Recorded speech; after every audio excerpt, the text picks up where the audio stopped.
Olá, turma, tudo bem com vocês?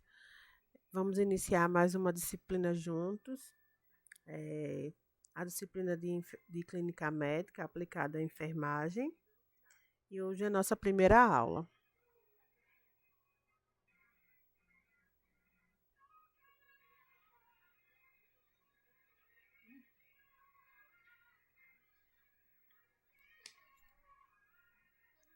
Então, nosso próximo slide, ele fala um pouquinho de como se organiza o setor clínica médica, né? Como é a assistência que a clínica médica oferta ao paciente. Então, é um setor hospitalar, né? Onde acontece o atendimento integral ao indivíduo com os seguintes requisitos. Então, a idade superior de 12 anos, né, em estado crítico ou semicrítico. Então, o paciente ele pode se encontrar com uma clínica comprometida, né, e aí a gente fala que é um quadro, um estado crítico, ou ele pode estar semi-comprometido, semicrítico. Que não são provenientes de tratamentos cirúrgicos e ainda aqueles que estão hemodinamicamente estáveis. Então, assim, um paciente estável é um paciente que não necessita de uma internação hospitalar. Então, eles não precisam estar inseridos nesse contexto da clínica médica. Outra situação é o paciente cirúrgico, que ele vem proveniente do centro cirúrgico, ou é um paciente que está em pós-cirurgia, ou um paciente que vai ser preparado para ir para um procedimento cirúrgico. Então, é um paciente que consideramos paciente limpo e no setor da clínica médica é um setor que vai tratar de diversas enfermidades. Então, eu não posso estar colocando um paciente limpo com um paciente com outras patologias, porque esse paciente é um paciente suscetível, é um paciente que está com um déficit de resposta imunológica e é um paciente que pode estar mais propício a novas infecções, né? Então, o setor de clínica médica, ele não comporta pacientes que estão em tratamento cirúrgico.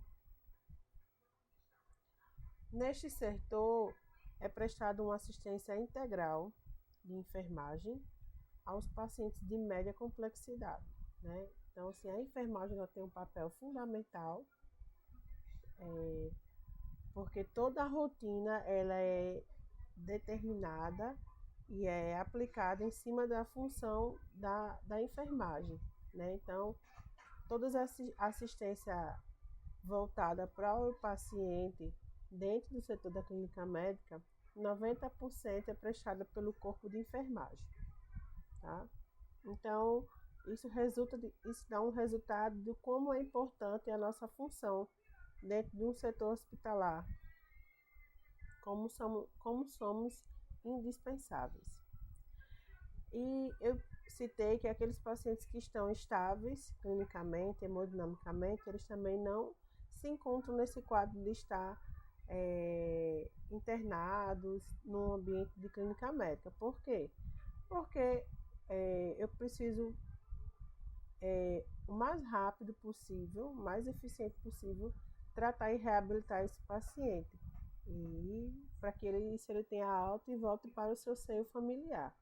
Porque com isso eu vou evitar novas infecções, agravando ainda mais o quadro do paciente. Então, um paciente estável, que é um paciente que não tem sintomatologia, não apresenta uma clínica que necessita de uma intervenção hospitalar, é um paciente que não necessita de cuidados integral de saúde. Uma vez que eu também posso estar ocasionando uma gravidade ainda mais, né? O paciente está estável por uma sintomatologia aguda, que são sintomas que podem durar horas ou semanas, não é uma patologia crônica, e acaba que esse paciente pode agravar o seu quadro, né? sendo aí acometido, possivelmente, por uma infecção hospitalar.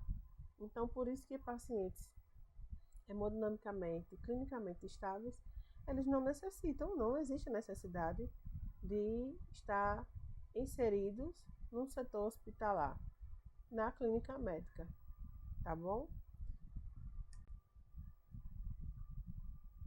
E aí eu falo sobre a inter-relação com outras clínicas, né?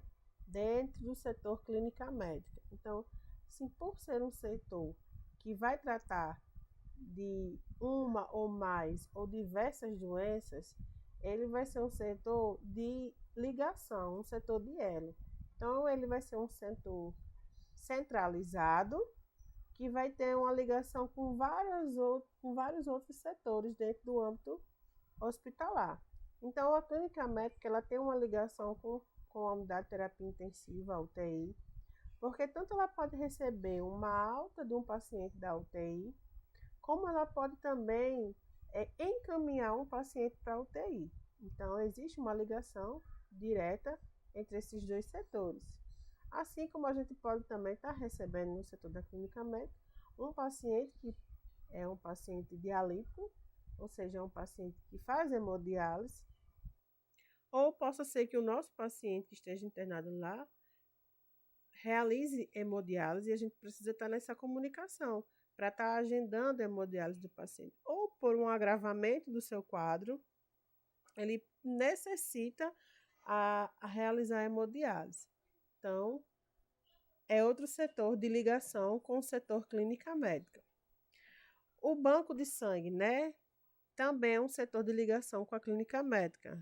O paciente se interna muitas vezes para fazer uma hemoterapia, né? Que é a transfusão de sangue, o recebimento do concentrado, que pode ser de plaquetas ou outros placebos, tá?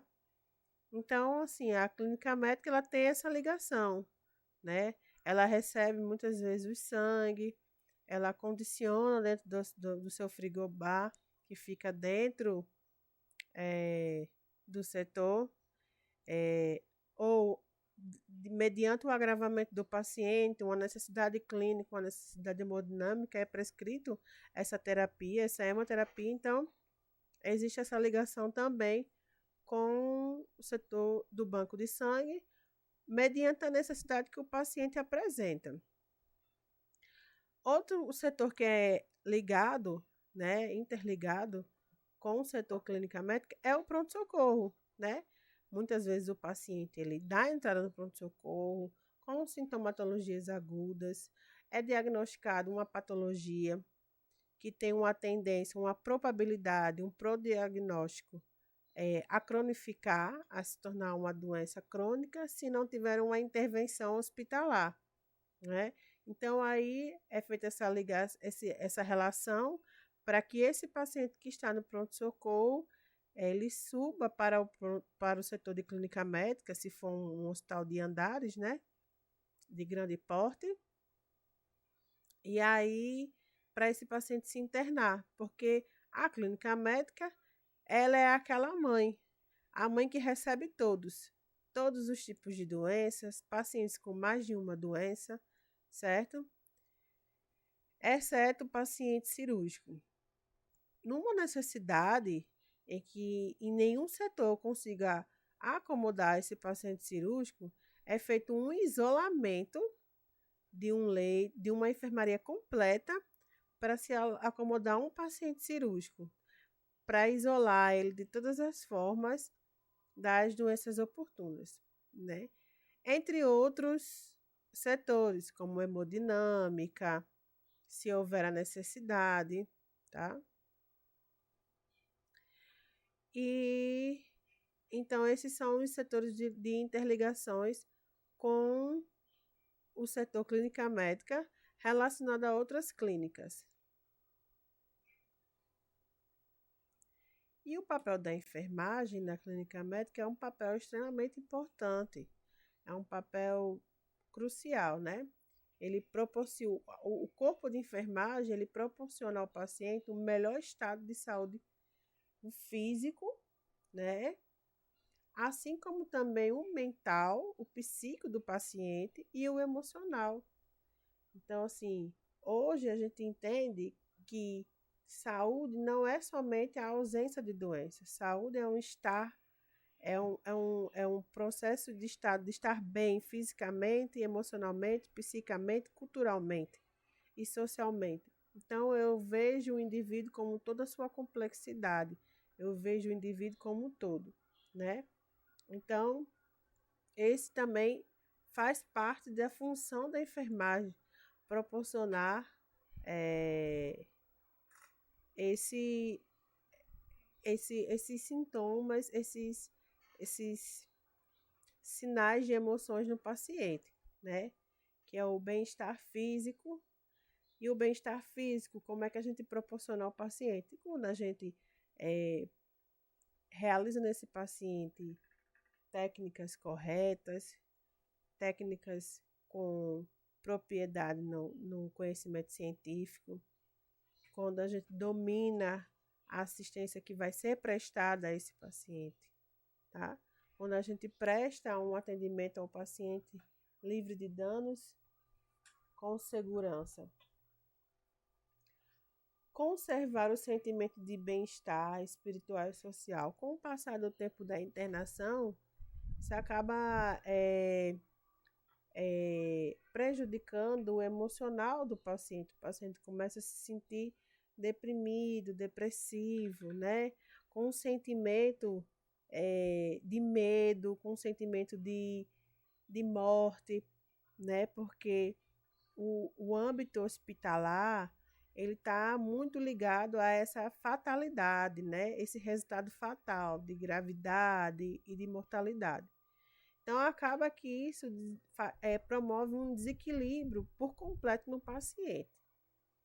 E, pelo relato da literatura, pela ciência, quando emocionalmente e mentalmente um paciente não está bem, não existe um equilíbrio por completo. Então, isso acaba dificultando no êxito da reabilitação do paciente. Outro papel da enfermagem que está preconizado, né, na função, no que a enfermagem tem por obrigatoriedade realizar, dentro do código de ética do profissional, é orientá-los para o autocuidado. Se eu tenho um paciente que não é dependente, eu preciso estimular, orientando ao autocuidado desse paciente, para que eu mantenha as funções vitais dele ativas. No entanto, se é um paciente dependente, eu preciso também orientá-lo de todo o procedimento que eu estou realizando nele, independentemente se é um paciente que é comunicante, se é um paciente que se comunica, se é um paciente que verbaliza, se é um paciente que não é consciente, não é orientado, tá? Todas as minhas assistências prestadas a esse paciente, como técnico de enfermagem ou como enfermeira, é sempre prevenir as doenças e danos ao paciente. Então, eu preciso realizar técnicas corretas, técnicas estéreis, né, técnicas limpas, seguras. Preciso sempre minimizar a invasão dos agentes infecciosos através das minhas técnicas, porque realizamos técnicas invasivas, né? Que pode trazer sérios danos ao paciente, assim como também a não qualificação e competência para realizar determinada técnica e assumir esse risco e mesmo assim realizá-la. E com todos esses requisitos, recuperação em menor tempo possível. Menor tempo possível esse paciente passa dentro da internação hospitalar, menor tempo possível ele vai ficar, ele vai entrar num quadro de desequilíbrio e eu vou estar tendo uma melhor resposta emocionalmente, assim como também eu vou estar prevenindo esse paciente de uma infecção hospitalar, né, agravando o seu quadro, tá?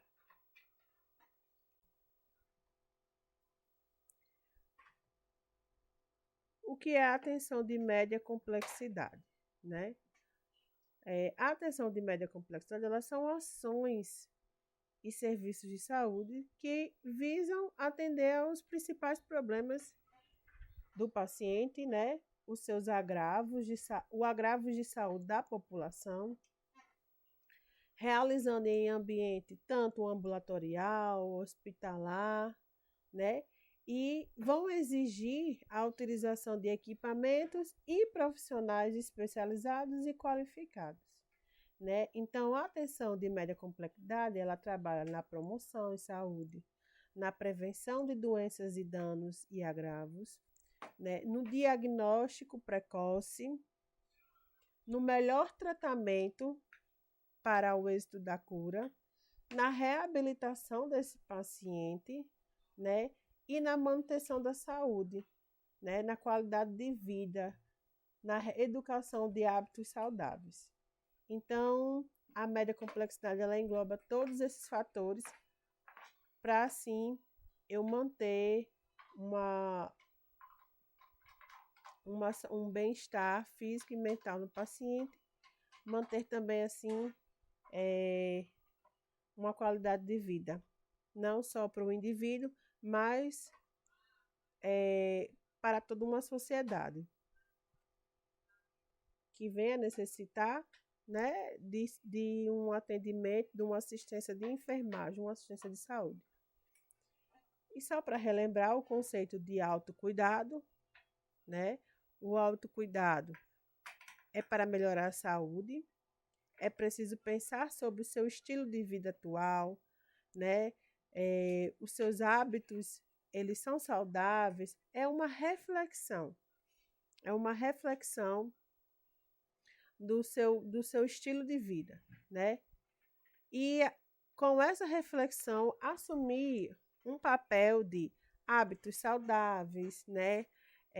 Uma relação de um suporte nutricional saudável, de qualidade, né? Sair do sedentarismo para realizar atividade física, também dar sua importância ao lazer e outras mudanças que venham promover o bem-estar evidente, né? E assim evitar o aparecimento ou complicações de algumas doenças, né? Então, a gente tem pacientes que têm doenças crônicas, como diabetes mellitus, hipertensão, né? Pacientes que têm doenças degenerativas, pacientes que têm doenças psíquicas, e que hábitos saudáveis, uma alimentação saudável, um estilo de vida saudável, ele controla essa doença, né? Ele controla o avanço e a gravicidade dessa doença, né? E ele também vai agir na profilaxia, né? Na prevenção contra possíveis doenças. Assim, num contexto geral, eu vou estar promovendo saúde. Então, é um olhar para si, observar e escolher ações e formas para cuidar da sua saúde da sua família, da saúde da sua comunidade e de toda uma sociedade. E aí eu tenho aqui equipe, né? A equipe, ela está de acordo com a harmonização do trabalho, com a equipe de multiprofissionais de saúde, que são eles, os médicos, enfermeiros, técnicos de enfermagem, fisioterapeutas, psicólogos, nutricionistas, fonoaudiólogos, assistentes sociais. Então, todos esses profissionais, eles estão de acordo com a harmonização do trabalho com equipes, em equipes, certo? Que nós chamamos essas equipes de equipe multiprofissional, que é uma equipe em que eu tenho vários profissionais da saúde, de profissões especializadas, né, profissionais específicos, num contexto só, em benefício da população, em benefício do indivíduo, né? Esses profissionais, formando essa equipe, eles vão favorecer uma educação continuada no desenvolvimento e implementação de projetos como esse, na assistência de humanização, na pesquisa epidemiológica, na atualização, na evolução da ciência e da equipe como um todo.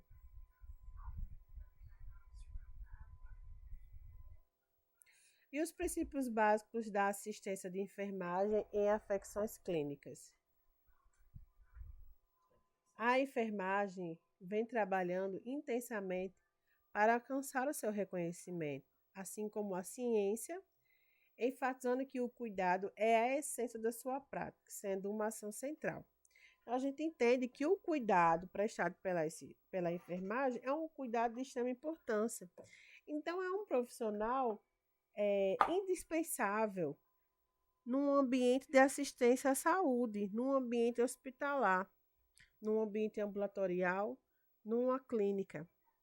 Então, uma profissão que tem a sua ciência, que tem uma ciência, né? Que tem uma teoria, que tem teorias com embasamentos científicos. Porém, com o advento de modelo biomédico, os seres humanos passam a ser comparados com uma máquina e o cuidado passou a ser um conceito. Então, assim, hoje, dentro do âmbito da assistência à saúde, os profissionais, eles pouco estão lidando diretamente com o paciente, né, na questão assistencial, para lidar mais com a questão burocrática, né, com a questão institucional. E aí e alguns profissionais, eles visam o cumprimento apenas da técnica, da rotina, das prescrições médicas, da rotina burocrática e deixa de observar, avaliar e implementar uma assistência que melhore, que reabilite com mais eficiência o paciente.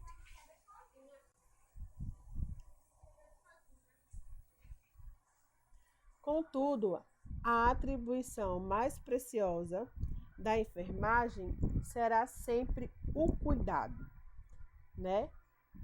Cuidamos da alimentação do paciente, cuidamos da higiene do paciente, cuidamos da administração medicamentosa desse paciente, cuidamos das intercorrências emergenciais que esse paciente apresenta. Cuidamos de toda necessidade básica que todo indivíduo tem, tanto físicas como fisiológicas. Então, a nossa ciência é uma ciência humanizada, em cima do conceito humano, não enfatizando o ser humano apenas em seu aspecto biológico, ou seja, não enfatizando o paciente apenas no processo de doença, né? Mas um ser dotado de necessidades individuais e fundamentais no processo de saúde-doença. Tá? Então, cada paciente ele tem a sua individualidade, tem a sua necessidade individual, que necessariamente não é a mesma do paciente ao lado. Temos uma ciência, temos um conhecimento científico para nortear o cuidado, mas precisamos avaliar qual cuidado melhor eu preciso implementar ao meu paciente, tá? Acredita-se que o cuidado com o foco central da enfermagem deverá constituir-se na interação, no contato com o paciente, né? Na interação com a família, naquela escuta qualificada, no atendimento humano, resgatando assim uma assistência humanizada, um cuidado humano. Nosso próximo slide a gente tem o processo do cuidar, né? O processo do cuidado do profissional para com o paciente. E como é que o que é que esse processo vai abranger, né? Primeiro ele abrange a identificação dos sinais e sintomas da doença. E isso eu estou falando em relação ao paciente estar inserido dentro da clínica médica, tá? Então a gente vai identificar os sinais de alertas e os sintomas que a doença que o paciente está acometido, né? O segundo requisito é as modificações nas estruturas humana, né? Modificações, a idade do paciente, o estilo de vida do paciente, né? A estrutura. Uma estrutura humana infantil, ela é diferenciada de uma estrutura adulta, certo? Assim como quando o paciente chega, né, ao período o paciente chega na idoso, né? Quando o paciente chega no período quando ele chega numa idade avançada, né? E aí a estrutura humana ela também modifica, né? Esse paciente ele tem uma resistência menor, tanto fisiológica como estrutural, né? Então essas são as modificações que abrange o cuidado do profissional com o paciente e precisam ser levados em conta na assistência. O interesse, o respeito, a segurança, a confiança, a privacidade, a paciência e a ética também são parte desse requisito do processo do cuidar, né? Então, no nosso próximo slide, a gente vai falar sobre um pouquinho da ética profissional, tá? Então, o profissional, ele tem que ter em seu princípio básico a ética, né?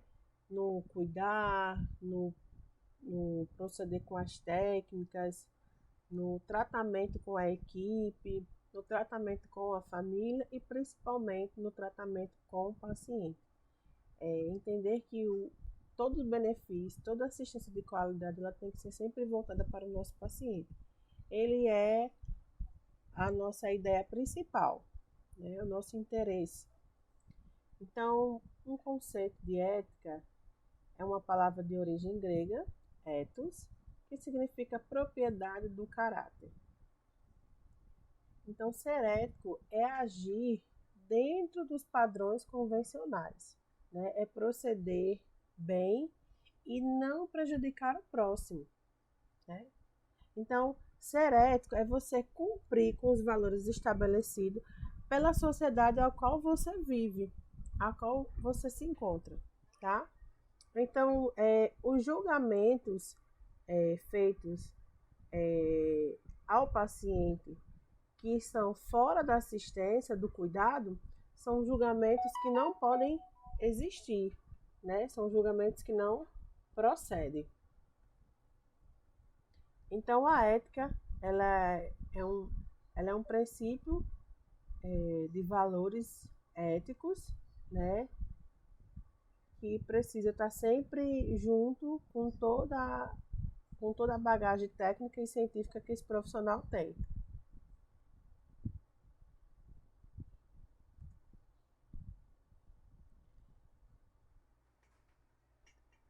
Ética profissional, né? Para finalizar esse conceito, essa ideia, a ética profissional é um conjunto de normas éticas que formam a consciência do profissional e representam imperativos de sua conduta, né? Então, assim, o indivíduo que tem ética profissional, ele cumpre com todas as suas atividades, ele desempenha um bom papel, ele cumpre a sua função, então ele presta uma assistência livre de danos, uma assistência segura, uma assistência de qualidade, com excelência, livre de julgamentos, certo? Então eu espero que vocês Memorizem que é de extrema importância a ética profissional estar sempre lado a lado da assistência que vocês vão prestar ao paciente de vocês. E a ética, ela não é só inserida no ambiente de trabalho, né? Ela é inserida no contexto social. Então, você precisa ter ética até dentro da sua própria residência. Ética da forma que você vai lidar com as questões do próximo, né? Ética para lidar com as questões dentro do coletivo, dentro da sua comunidade, né? Ela o próprio conceito de ética já vem dizendo, ela é um conjunto, né, de normas, de princípios que o indivíduo precisa ter mediante o que a sociedade, mediante o que a sociedade ela predomina, né? Ela determina, principalmente os costumes convencionais. O indivíduo que tem ética profissional, ele cumpre com todas as suas atividades, né? Desenvolvendo assim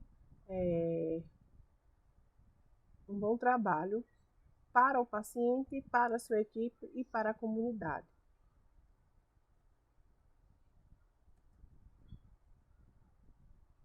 É importante esclarecer que humanizar o cuidado não significa misturar nossos sentimentos com os do cliente.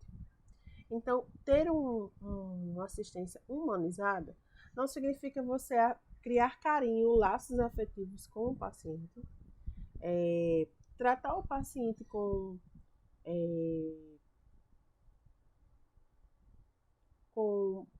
palavras pejorativas ou diminutiva, amorzinho, queridinho. Não. Isso não significa uma assistência humanizada.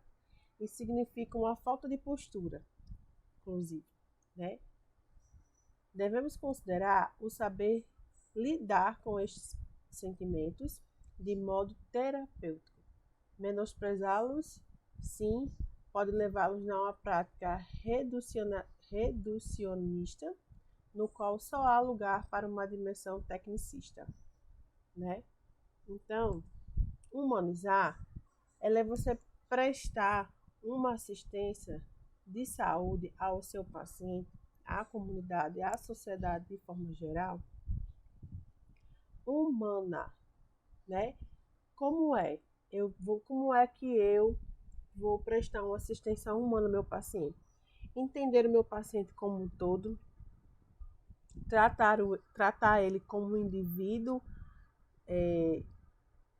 como um indivíduo que tem causas efetivas, emocionais e patológicas, né? Juntar mediante com tudo que o Código de Ética preconiza para o profissional da área de enfermagem. Então, a política de humanização da assistência à saúde oferece uma diretriz que contempla os projetos de caráter humanizador desenvolvidos nos diferentes instituições de saúde, estimulando a criação e a sustentação permanente de espaços de comunicação, de divulgação que facultem e estimulem a livre expressão, o diálogo, o respeito e a solidariedade. Então, muitas das vezes o paciente ele procura um sistema de saúde, né? Ele procura um profissional de saúde para um diálogo. Muitas das vezes ele quer apenas conversar, ele quer apenas atenção. Então, entender, ter uma escuta qualificada, né? Não menosprezar as queixas que o paciente relata, não menosprezar o relato da vivência da família com o paciente, que é muito importante. E agora a gente vai para o hospital e o processal de doença.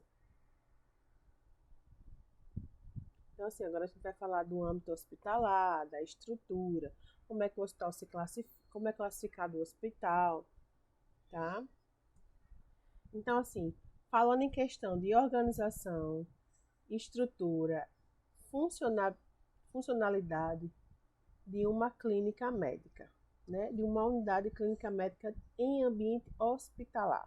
Então, o hospital é a parte integrante de uma organização médica e social com funções básicas de proporcionar à população assistência médica, sanitária completa, tanto de caráter curativo como de caráter preventivo. Então, o hospital ele tem duas funções, tanto em caráter preventivo, como no caráter curativo, né? Sob qualquer regime de atendimento, inclusive o domiciliar, cujos serviços externam e irradiam até o âmbito familiar, né? Constituindo-se também em um centro de educação, capacitação de recursos humanos e pesquisas de saúde. Quanto à classificação dos hospitais, né? Quanto à classificação estrutural, que aí eu falo quanto à edificação desse hospital, eu tenho o pavilionar, que são os serviços que são distribuídos por edificações isoladas. E aí são edificações de pequeno porte, né? Elas não estão interligadas. Aí eu tenho a multibloco, são os serviços que são distribuídos por edificações isoladas.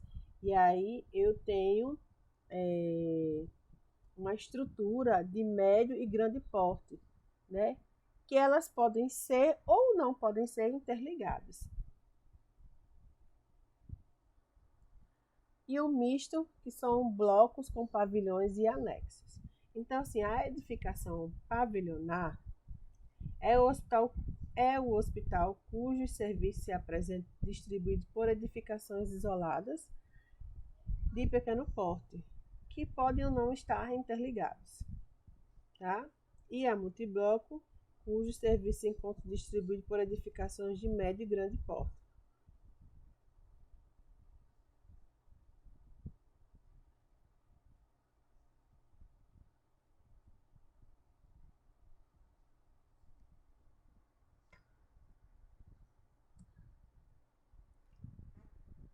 Ainda quanto à classificação dos hospitais, tá? Quanto à sua disposição de construção em blocos, né? Quando eles são construídos de forma vertical, vai se predominar a sua dimensão vertical sobre a horizontal.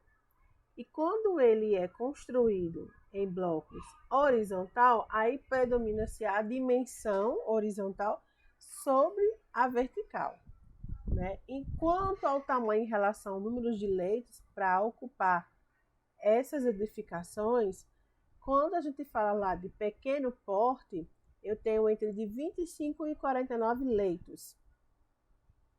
Quando eu falo de médio porte, eu tenho entre 50 e 149 leitos. E quando eu falo de grande porte, né, eu falo entre 150 e 500 leitos. Quanto à função do hospital, que eu já tinha falado já em alguns slides anteriores, ela tem uma função restaurativa, né? Ela vai diagnosticar, ela vai tratar, vai reabilitar e vai ter o atendimento de emergência, né? Como ela também age na forma preventiva, ou seja, na supervisão de patologias, de agravos, né?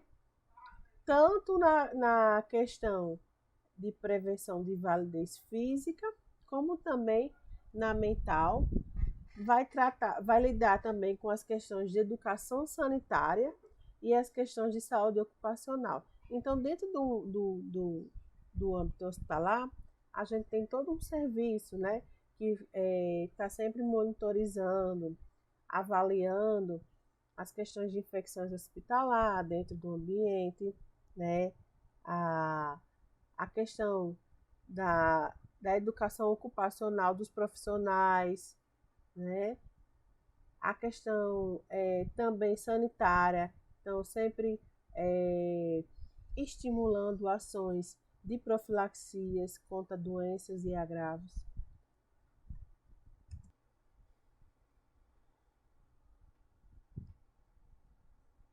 Quanto à classificação dos hospitais, né, a gente tem ensino, educação e pesquisa.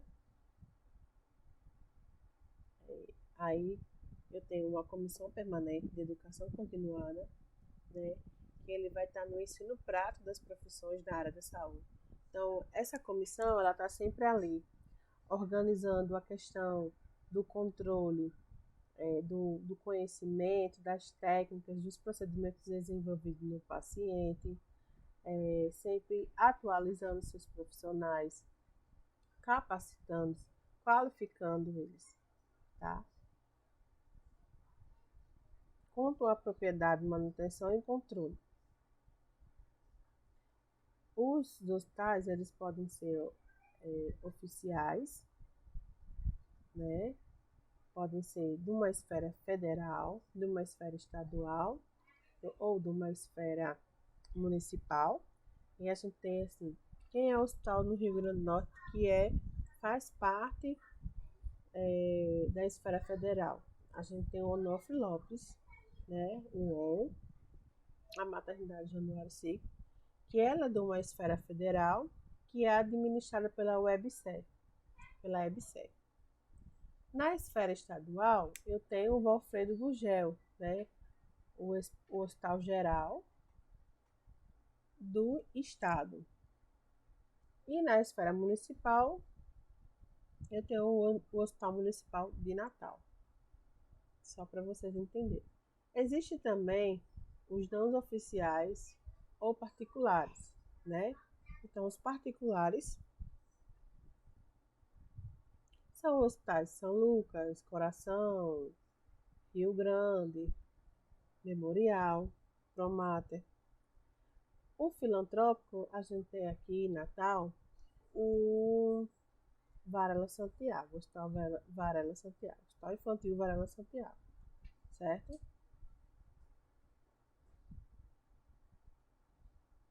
O Hospital Geral é um hospital que recebe todas ou várias espécies de doentes e doenças. Então, é um hospital que trata de todas as patologias. O hospital especializado já é um hospital que vai tratar um determinado grupo de patologia. E a gente tem como referência o Gisela da Trigueiro, que é um hospital do estado que trata e combate doenças infecto-contagiosas e transmissíveis. E ele é específico para esses grupos, certo?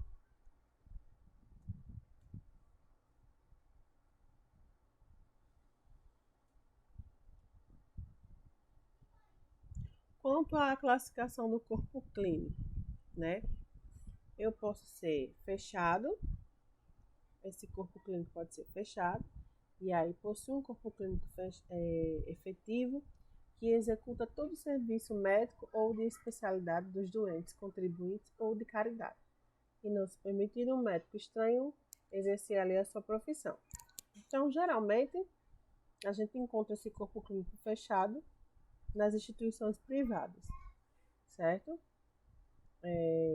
Não permite que médicos de outras instituições ou profissionais de outras instituições venham fazer o seu parecer para esse paciente. Já nas instituições públicas existe essa possibilidade quando o médico que está assistindo, o médico assistencial, ele entende que é necessário e na rede pública não se tem.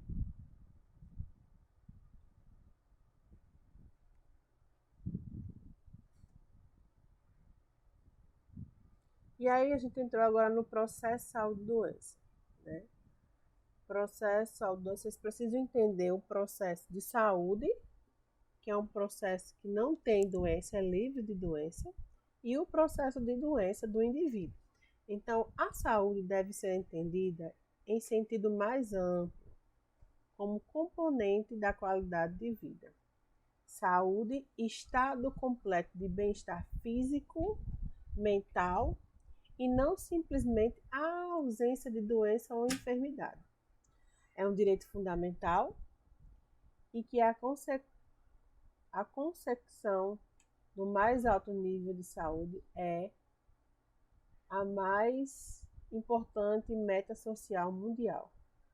cuja realização requer a ação de muitos outros setores sociais e econômicos, além do setor de saúde. Então, esse conceito é preconizado pela Organização Mundial de Saúde, a OMS, e nesse processo ele vai abranger a promoção e a proteção da saúde, prevenção, diagnóstico, tratamento e a reabilitação do indivíduo. No processo de saúde, na prevenção, né? Na prevenção, como é que eu vou agir? Eu vou agir não só com o paciente, no seu individual, vendo o seu paciente como um todo, na sua família, né? E na comunidade. Então, as medidas de profilaxias, elas precisam ser adotadas nesses 3 fatores: comunidade, família e indivíduo. Aí, que isso fique bem entendido, bem claro, para que a gente agora possa entrar para as doenças. E aí, nesse momento, a gente vai começar a falar sobre as doenças pelos tratos, né? Agora a gente vai falar das doenças que são acometidas no trato digestório, e nas próximas aulas a gente vai falar das doenças que acometem o trato respiratório, o trato cardíaco, certo? E entre outros. Vamos falar sobre a gastrite. Então, assistência de enfermagem nas afecções do sistema digestório. A gastrite, ela é uma inflamação da mucosa gástrica. Pode ser classificada como aguda, um processo que varia de dias, horas ou dias, né? E que está muito relacionada à questão da imprudência nutricional, né? Da imprudência dietética do paciente, do indivíduo, na ingestão de alimentos que são tratados tratados quimicamente, então são alimentos industriais, né? No estilo de vida do paciente, no sedentarismo do paciente e no uso demasiado de analgésicos opioides. Além, como outra, a questão do aumento da ingesta alcoólica e o fumo. Já a gastrite crônica, né, ela é um processo inflamatório prolongado no estômago, que pode ser relacionado a um processo de um agente infeccioso, a um processo de uma bactéria que é muito conhecida em provocar essa doença, que é a Helicobacter pylori, que é a H. pylori, né? Que ela resulta de exposições repetitivas a agentes irritantes ou episódios repetidos de gastrites agudas, úlceras benignas ou malignas. Tá? Então, a gastrite crônica, ela já acontece no estômago, quando ela acontece por um processo bacteriano, no momento da visualização pelo procedimento, pela endoscopia, para visualizar tanto a mucosa gástrica como o estômago, né? Ele visualiza pequenos bastãozinhos diferenciados que dá um indicativo de uma gastrite bacteriana. A gastrite aguda, as causas mais comuns: estresse, erro alimentar, fumo, álcool, drogas e o uso demasiado de medicamentos. Quais são os sinais e sintomas na gastrite aguda? Náuseas, vômitos, anorexia, desconforto abdominal e cefaleia. Qual é o tratamento adequado? Então, primeiro de tudo, é a reeducação alimentar, né? É inserir na vida desse indivíduo hábitos alimentares saudáveis, não só como alimentar saudável, mas também exercício físico, uma regularidade no sono, né? Hábitos saudáveis, uma dieta fracionada e balanceada, medicamentos adequados para a reversão do quadro e medidas de diminuição do estresse.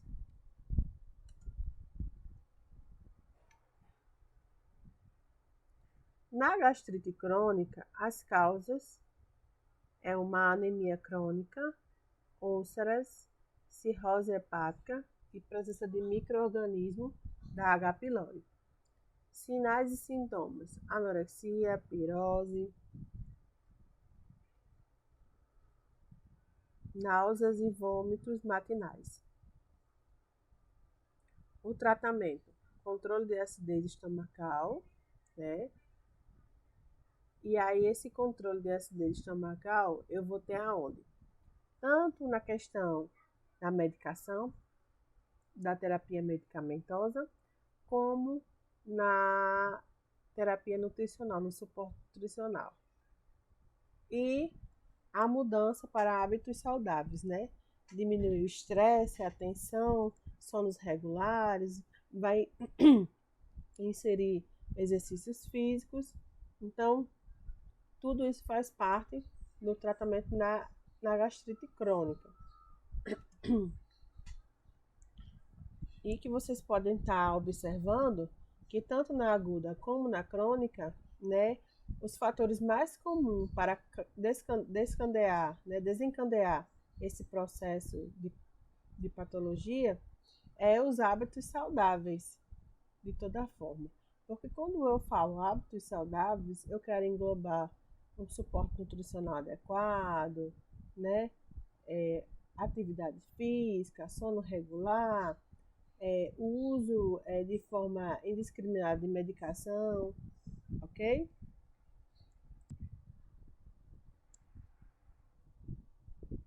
Quais são os cuidados de enfermagem, né? Os cuidados de enfermagem é verificar e observar a aceitação da alimentação, observar e anotar queixas álgicas, ou seja, observar e anotar queixas de dor,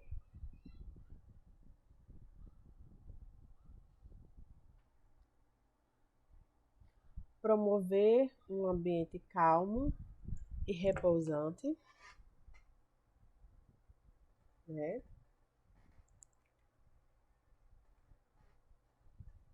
Observar os sinais e sintomas de complicações. Quais são essas? A hematese, né? A hematese são sangue eliminados através do vômito. A melena, que são sangue eliminado através de fezes. E rigidez abdominal.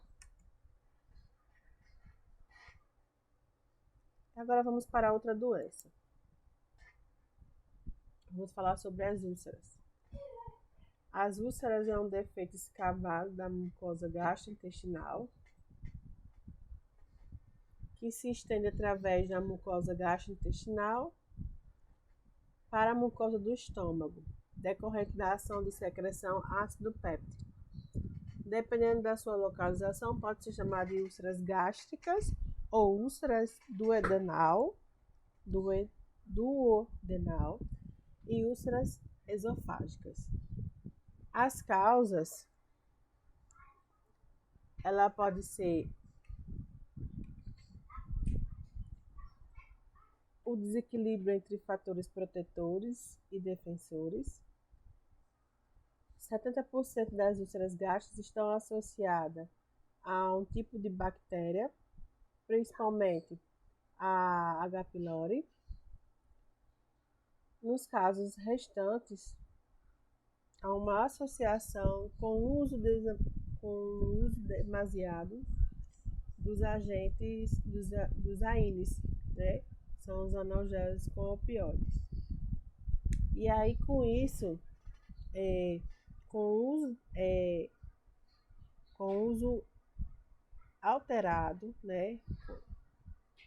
com grandes quantidades desses analgésicos, acaba dentro do nosso organismo diminuindo a ação das prostaglandinas. E as enzimas das prostaglandinas, elas são enzimas da digestão, são enzimas digestivas. Então, no momento que eu diminuo a função dessas enzimas, eu diminuo o processo digestório do paciente. Nessa imagem vocês podem ver onde é localizado, aqui, né, a região em que se mostra na imagem como fica essa úlcera, né, o formato que ela fica no estômago.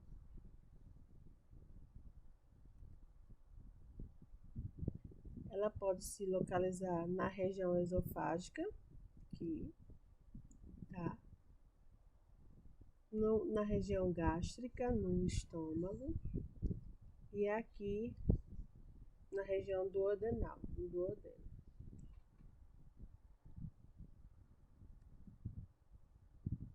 Aqui é uma imagem, uma foto tirada através do endoscópio, pelo procedimento chamado endoscopia, de uma úlcera bem avançada na região gástrica, uma úlcera que tem tecidos, uma úlcera que também sangra.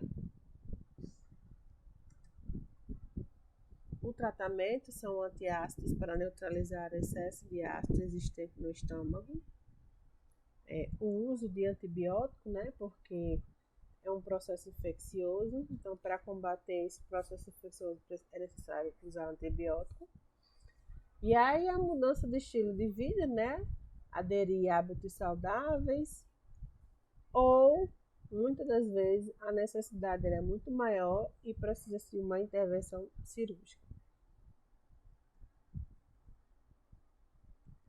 Os cuidados de enfermagem é avaliar a dor do paciente com a administração de medicamentos que estão prescritos pelo médico assistencial, reduzir a questão da ansiedade do paciente,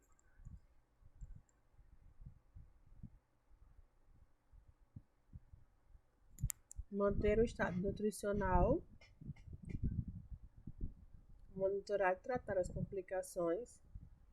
E quais são essas complicações? A hemorrágica, né?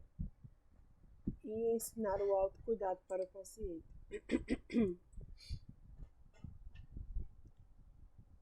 E agora a gente vai falar sobre as gastroenterocolites agudas, que chamamos de GECA, pela sigla GECA. E vocês vão ouvir muito quando vocês estiverem no estágio hospitalar. Vai ter muitos pacientes que vão chegar com diagnóstico de GECA. Então, as gastroenterocolites agudas, na forma aguda, é uma doença diarreica de início hábito e acompanhado ou não de outros sintomas, como esses: náuseas, né, vômitos, dor abdominal e hipertemia, que é a febre. Ela pode se caracterizar por uma inflamação aguda ou crônica da mucosa do estômago e do intestino. Essa doença, a GECA, ela está muito relacionada à precariedade, às condições precárias de higiene do paciente, da higiene da alimentação do paciente, né?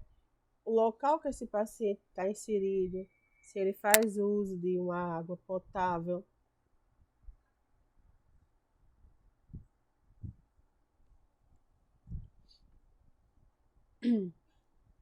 E só para vocês entenderem, a diarreia ela é o aumento da frequência ou a diminuição consistente das fezes, dão mais de 3 evacuações em 24 horas, né? E ela é aguda quando quando ela fica menos de 14 dias, e elas se tornam crônicas quando elas estão acima de 3 semanas, persistente acima de 3 semanas.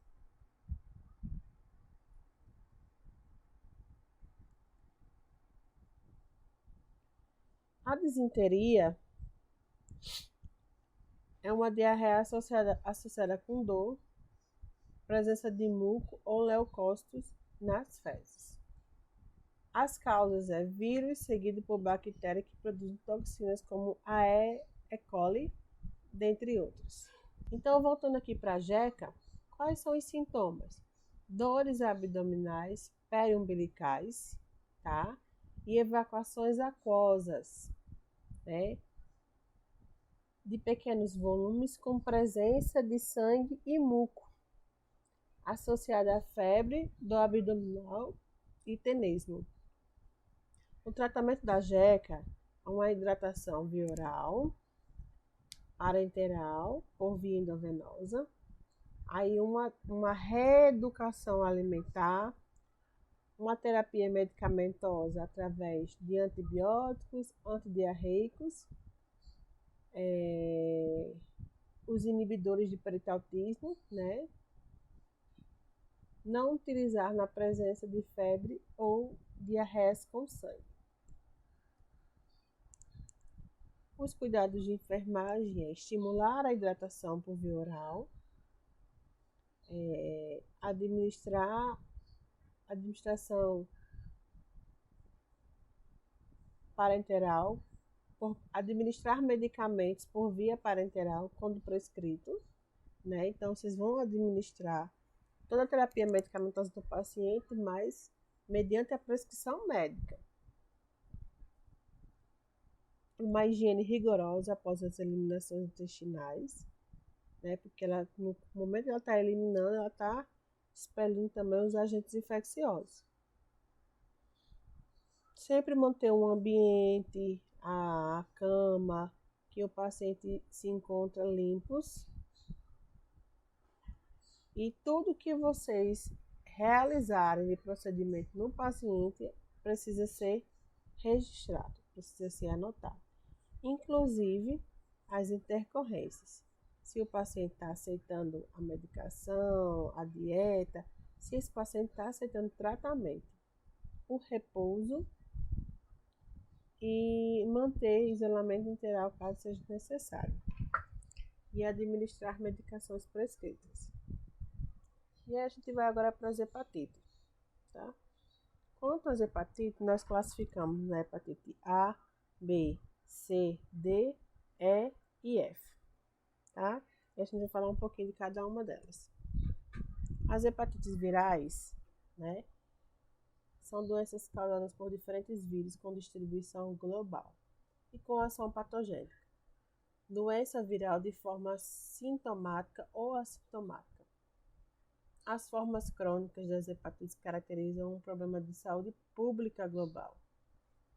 Formas crônicas devem receber atenção especial, pois podem evoluir com complicações em sua forma avançada, resultando em que? Numa cirrose hepática e suas complicações, bem como câncer primário de fígado. Os sintomas é mal-estar, cefaleia, uma febre baixa, né, um quadro febril, anorexia, astenia, fadiga, náuseas e vômito.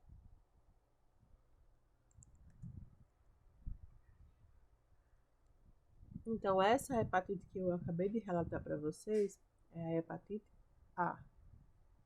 A hepatite B, o seu agente biológico é o vírus da hepatite B, o HBV. É um vírus DNA que ele é da família Hepadoniviridae. O seu reservatório é o homem e tem como experimento alguns animais. O modo de transmissão é altamente transmissível através de via sexual, transfusão de sangue, né, quando aquele sangue não é avaliado, não é feito uma coleta sanitária e epidemiológica desse paciente, uma triagem, né? Antes desse paciente realizar a transfusão de sangue, a doação de sangue, né, no caso. E aí alguns procedimentos invasivos, como procedimentos médicos, odontológicos, hemodiálise, né? Procedimentos esses que não estão adequados com as normas de biossegurança, tá? A transmissão vertical de mãe para filho e o compartilhamento dos utensílios individuais. Exemplo esses, escova de dente, dental e lâminas de barbear.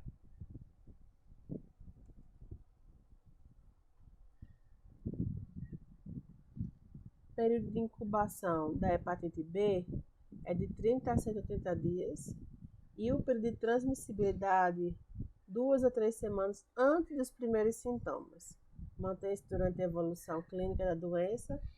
O portador crônico pode transmitir por vários anos. Por vários anos sem saber que está com a doença, né? As complicações. Cronificações da infecção, cirrose hepática e suas complicações, como ascite, hemorragia digestiva, peritonite bacteriana, entre outros. Diagnóstico. Ele tanto tem que ser um clínico, né? Uma anamnese clínica, a escuta da história do paciente, do relato do paciente, a compatibilidade do que o paciente relata, os sintomas e sinais com o que a ciência diz que essa doença provoca no indivíduo, assim como também exames de sangue, exames laboratorial. E aí, juntando tanto o achado clínico como o exame laboratorial, é fechado um diagnóstico.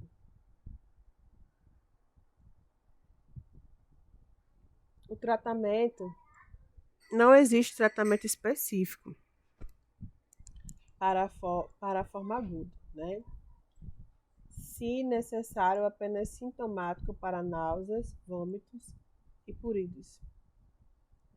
O repouso ele tem que ser absoluto e administrar as medicações somente com a orientação e prescrição médica.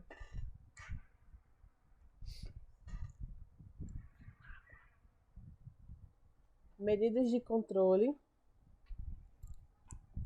ou seja, quais são essas medidas de controle, né? O não compartilhamento ou a reutilização de seringas e agulhas, que isso a gente vai inserir, né, dentro da assistência de saúde, como também as clínicas que realizam tatuagens, colocam pince, além também da triagem que eu falei para vocês, uma triagem epidemiológica que é obrigatória na hora da doação de sangue.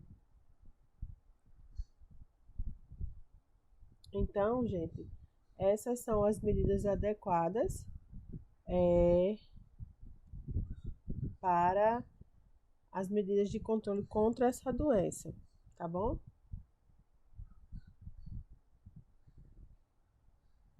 E os procedimentos invasivos, eles precisam se adequar à preconização das normas de biossegurança, que são estabelecidas pela Organização Mundial de Saúde, pela Anvisa e o Ministério da Saúde.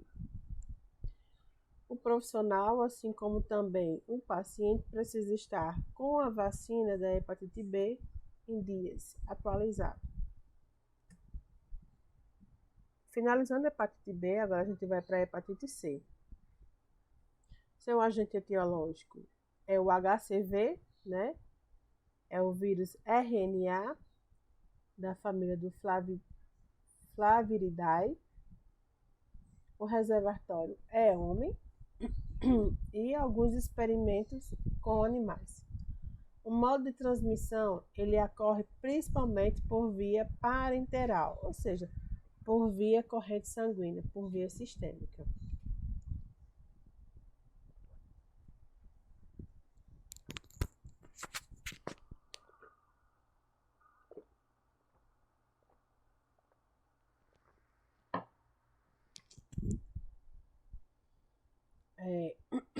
os pacientes que, desculpa, o usuário de drogas, né, que acabam compartilhando seringas infectáveis, né, eles são também pessoas suscetíveis, né, à transmissibilidade dessa doença, desse vírus, através da transmissão do ato sexual não prevenido, né, o ato sexual desprevenido, onde nenhum dos parceiros utilizam um método preventivo contra as doenças sexualmente transmissíveis, que o único método seguro contra essas doenças é a utilização da camisinha, seja ela masculina ou seja ela feminina, né? Além disso, a importância que o pré-natal tem para o controle, né, dessas doenças, controle epidemiológico dessas doenças, para que se porque se essa gestante ela tiver com o vírus, no pré-natal ele será descoberto, vai ser tratado e vai se evitar a contaminação vertical, né? Aquela que é passada de mãe para filho no período gestacional. O período de incubação ele varia de 15 a 150 dias. E o período de transmissibilidade inicia de uma semana antes do início dos sintomas e mantém-se enquanto o paciente apresenta na sorologia coletada o RNA-HCV reagente.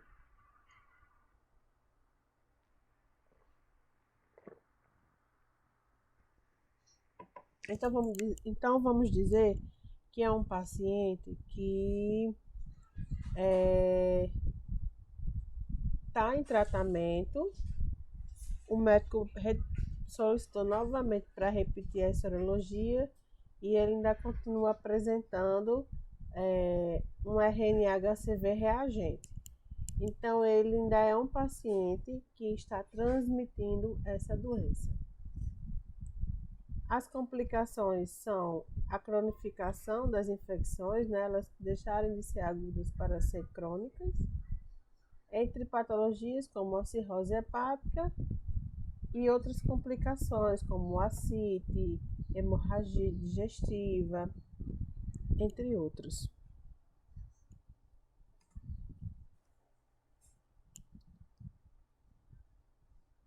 O diagnóstico, ele também é feito diagnóstico clínico e diagnóstico laboratorial, através de exames de sangue, de sorologias.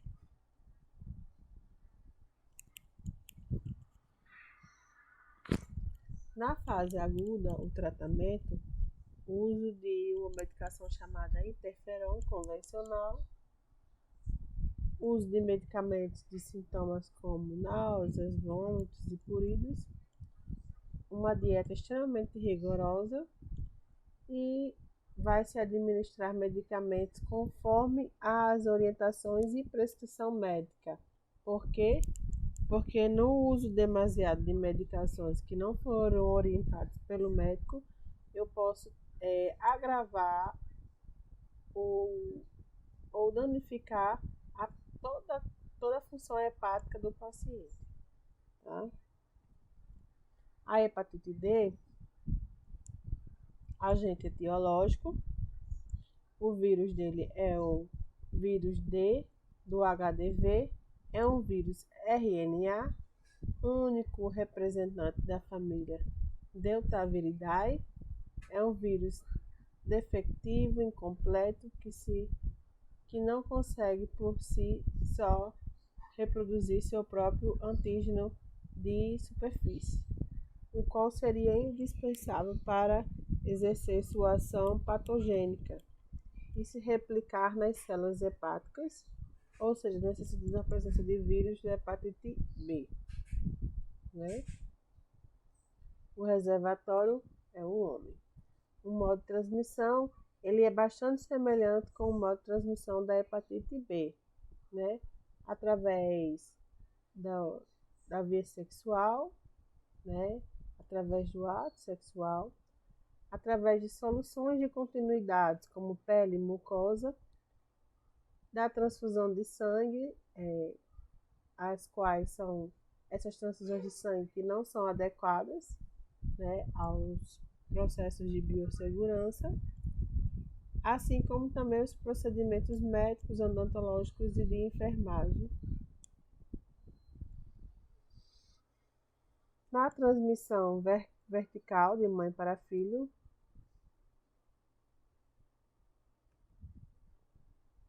o modo de transmissão vertical depende da carga viral, o HBV, né?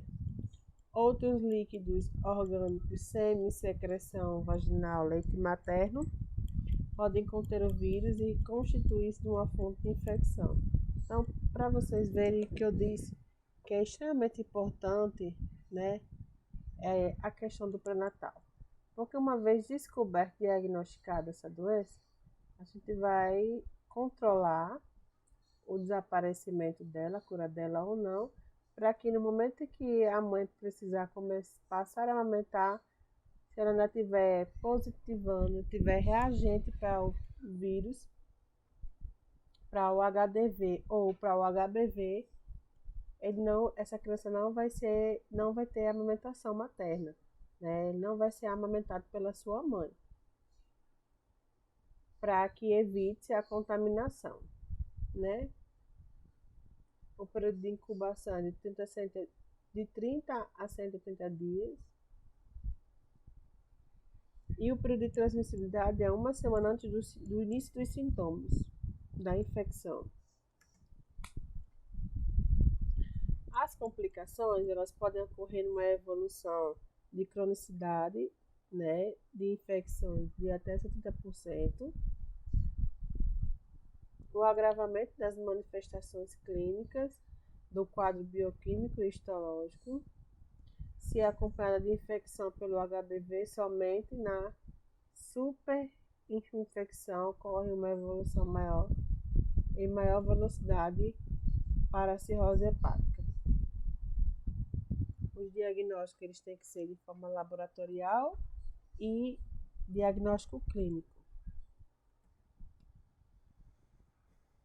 Tratamento é complexo e muitas vezes o paciente volta a expressar o vírus reagente, né? O RNA-HDV reagente na sorologia. Então, assim, não existe tratamento específico para a forma aguda.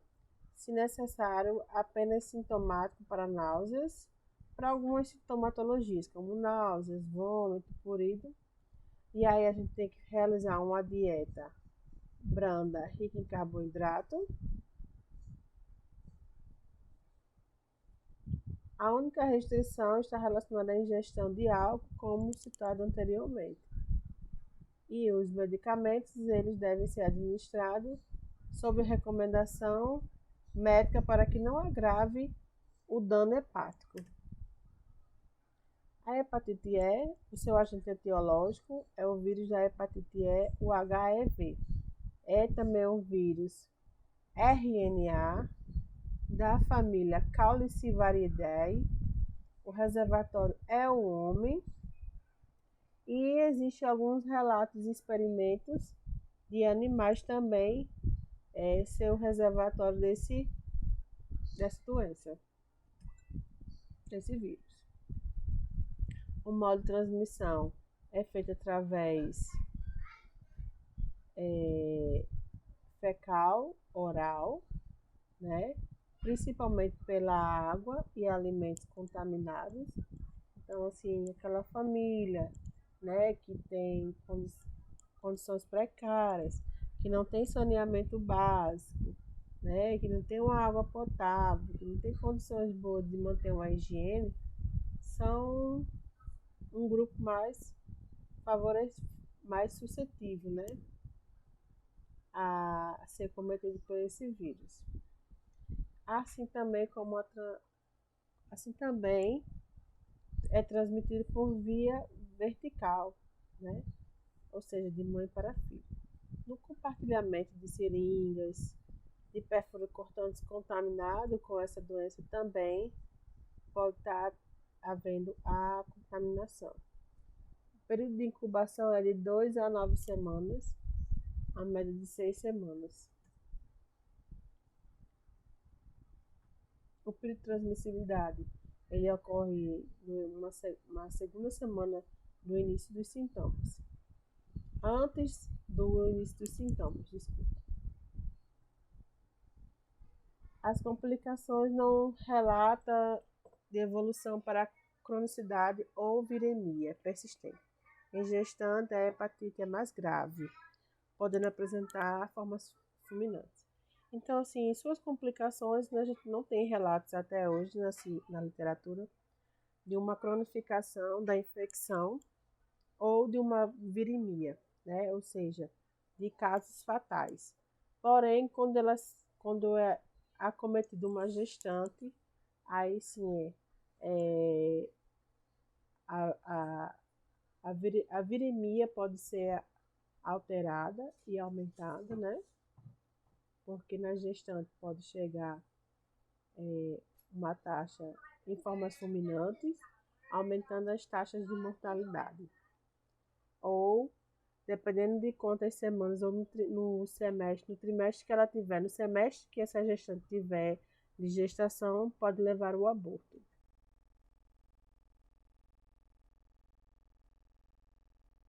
O diagnóstico, ele também é clínico e laboratorial. O tratamento, não existe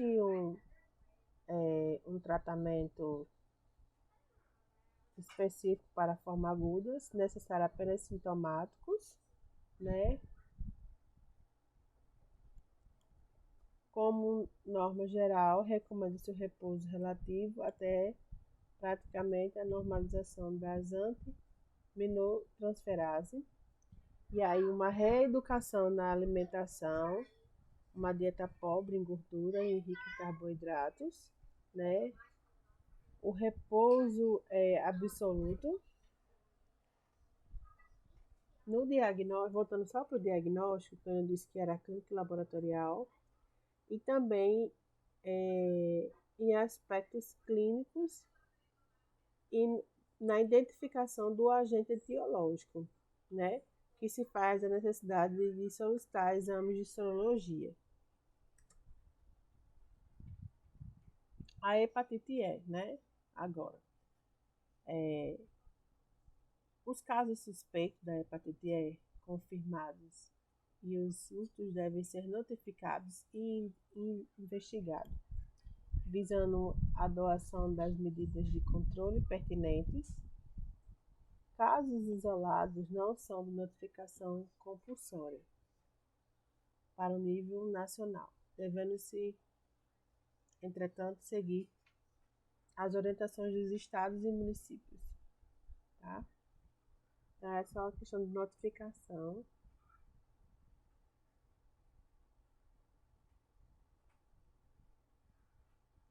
E aí, os cuidados de enfermagem é promover o repouso, melhorar o estado nutricional, vai fornecer um cuidado cutâneo, reduzir os riscos de lesões, monitorar complicações potenciais, como hemorragia, sangramento, encefalopatia hepática, excesso de volume líquido.